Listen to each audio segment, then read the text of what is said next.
Hello guys, welcome to ஐமோ kitchen. இன்னைக்கு வந்து நம்ம ராஜ்மா வச்சு ஒரு ரோல் தான் செய்ய போகிறோம். ஒரு ஈவினிங் ஸ்நாக்ஸ் மாதிரி. வாங்க இது எப்படி செய்யலாம் பார்த்துடலாம்.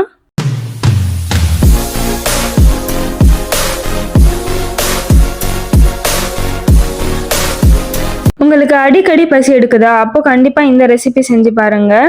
ராஜ்மா வச்சு நீங்கள் எந்த ரெசிபி சாப்பிட்டாலும் உங்களுக்கு வந்து பசியே அவ்வளோ எடுக்காது. ஆனால் ரைஸில் வந்து கார்போஹைட்ரேட் இருக்குது. அது சாப்பிட்டா சுகர் ஸ்பைக் ஆகிடும். இதுலேயும் கார்போஹைட்ரேட் இருக்குது, ஆனால் இது சாப்பிட்டா உங்களுக்கு சுகர் ஸ்பைக்கே ஆகாது.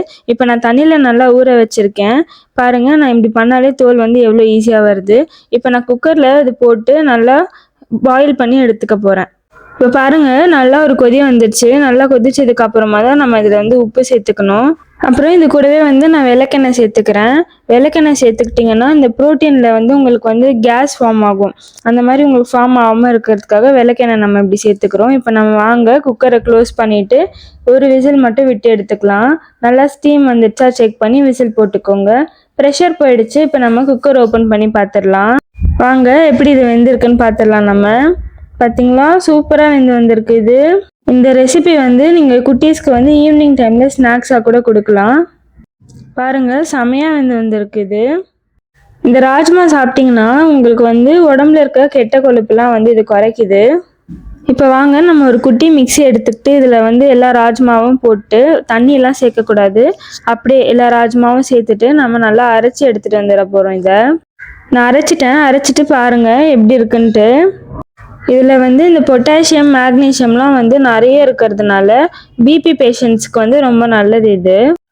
ஆனால் நாம் வந்து இன்றைக்கி வந்து ஸ்நாக்ஸை தான் செய்ய போகிறோம்.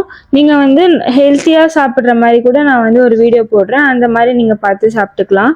ஒரு உருளைக்கிழங்கை வந்து நல்லா கொதிக்க வச்சு பாயில் பண்ணி இதில் தோலெல்லாம் இல்லாமல் நல்லா நம்ம ஸ்மாஷ் பண்ணி இதில் சேர்த்துக்கிட்டோம்.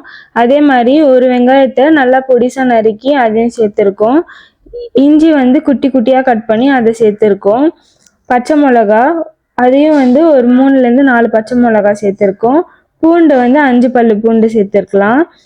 கைப்பிடி அளவு வந்து கொத்தமல்லி சேர்த்துருக்கோம். இப்போ வாங்க மசாலா சேர்த்துக்கலாம். மஞ்சள்தூள் வந்து 1/2 டேபிள் ஸ்பூன். தனியாலாம் வந்து ரோஸ்ட் பண்ணி அப்படியே க்ரஷ் பண்ணி வச்சுருக்கிறது. இது வந்து பிளாக் பெப்பர் 1 டேபிள் ஸ்பூன் சேர்த்துக்கோங்க. அதுக்கப்புறம் ஓரிகானோ வந்து 1 டேபிள் ஸ்பூன் வந்து நான் சேர்த்துருக்கேன். இது வந்து நம்ம கட்லெட் மாதிரி இல்லை, உங்களுக்கு எந்த ஒரு ஷேப் வேணுமோ அந்த மாதிரி ஒரு ஷேப்பில் நம்ம செஞ்சுக்கலாம். இது வந்து கடையில் வாங்கினா ராஜ்மா மசாலா தான், அது வந்து 1 டேபிள் ஸ்பூன். அதுக்கப்புறம் red chilli powder 1 table spoon சேர்த்துக்கிறேன். இப்போ வந்து டேஸ்ட்டுக்கு தேவையான அளவு சால்ட்டு சேர்த்துக்கோங்க. இப்போ நம்ம நல்லா கலர்றதுக்கு இது மேலே வந்து 1 டேபிள் ஸ்பூன் ஆயில் சேர்த்துக்கிட்டு இதை வந்து நல்லா ஒன்று போல் நான் வந்து ஃபுல்லாக கலரிட போகிறேன். நம்ம சேனலில் ஃபஸ்ட் டைம் பார்க்குறீங்கன்னா மறக்காமல் சப்ஸ்கிரைப் பண்ணிக்கோங்க. இந்த வீடியோ உங்களுக்கு பிடிச்சிருக்கு, யூஸ்ஃபுல்லாக இருந்தால் மறக்காமல் லைக்கும் பண்ணிக்கோங்க. இப்போ பாருங்கள், நல்லா இந்த பதத்துக்கு வர வரைக்கும் வந்து நம்ம நல்லா வந்து இதை மிக்ஸ் பண்ணிக்கணும். இப்போது இந்த மாதிரி கொண்டு வந்துட்டேன் பார்த்தீங்களா எல்லாத்தையும். இப்போது இதுலேருந்து உங்களுக்கு பிடிச்ச ஷேப்பில் வந்து நீங்கள் இதை பண்ணிக்கலாம். நான் இந்த மாதிரி ஒரு ஷேப்பில் தான் பண்ணி லைனாக பிளேட்டில் வந்து அடுக்கி வச்சுருக்கேன். இப்போ வந்து நம்ம மைதா மாவும் தண்ணியும் வந்து நல்லா ஒன்று போல் கரைச்சிட்டு அது வச்சுருக்கோம். அதில் வந்து இந்த ரோலை வந்து நல்லா மிக்ஸ் பண்ணிக்கலாம். மிக்ஸ் பண்ணிட்டு என்கிட்ட வந்து பிரெட் க்ரம்ஸ் இல்லை, என்கிட்ட வந்து ரவை தான் இருக்குது. பிரெட் க்ரம்ஸ் இருந்தால் நீங்கள் பிரெட் க்ரம்ஸில் சேர்த்துக்கோங்க. பிரெட் க்ரம்ஸ் இல்லைன்னா நீங்கள் ரவையிலேயே இது வந்து பண்ணிடலாம். நல்லா வந்து ஃபுல் சைடுமே வந்து கோட் ஆகிற மாதிரி ரவையில் வந்து நம்ம இதை வந்து எடுத்துக்கணும்.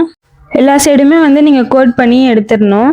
நீங்கள் வந்து ரவைலாம் சேர்க்காம பிரெட் க்ரம்ஸ்லாம் சேர்க்காம நீங்கள் அப்படியே போடுற மாதிரி இருந்தீங்கன்னா ஆயில் வந்து கெட்டு போயிடும். உங்களுக்கு அது வந்து பிரிஞ்சு வந்துடும். அது அந்தளவுக்கு ஸ்ட்ராங்காக நிற்க மாட்டேங்குது. இப்போ பாருங்கள், இந்த மாதிரி எல்லாத்தையுமே நான் ரவையில மிக்ஸ் பண்ணி எடுத்துகிட்டு வந்துட்டேன். இப்போது நல்லா எண்ணெய் சூடானதுக்கப்புறம் பார்த்து பொறுமையாக நீங்கள் போடுங்க. நல்லா குக் ஆகிடுச்சுன்னா எப்படி தெரியும்னா அந்த ரவை இருக்கு இல்லையா, அது வந்து நல்லா கிறிஸ்பியாக ஆகிடும் உங்களுக்கு. இப்போ இருக்கிற கலர்லாம் சேஞ்ச் ஆகாது அந்தளவுக்கு. ஆனால் பாருங்கள், உங்களுக்கு வந்து கிறிஸ்பியாக மாறிடும். நான் வெறும் நார்மலாக போட்டேங்க, ஆனால் அது வந்து எனக்கு ஃபெயிலியர் தான் ஆகிடுச்சு. அது உடஞ்சி போச்சு. அதனால் அதுக்கப்புறம் நான் செய்யவே இல்லை. இந்த மாதிரி நீங்கள் ரவையில் செய்கிறது தான் வந்து டேஸ்ட்டு சூப்பராக இருக்குது. கண்டிப்பாக நீங்கள் ட்ரை பண்ணி பாருங்கள். அப்படி இல்லைன்னா நீங்கள் கண்டிப்பாக பிரெட் க்ரம்பில் ட்ரை பண்ணுங்கள். அதுவும் உங்களுக்கு வேறு மாதிரியான ஒரு டேஸ்ட் வந்து கொடுக்கும். இந்த வீடியோ உங்களுக்கு பிடிச்சிருந்தா மறக்காமல் லைக் பண்ணுங்கள், ஷேர் பண்ணுங்கள், சப்ஸ்கிரைப் பண்ணுங்கள்.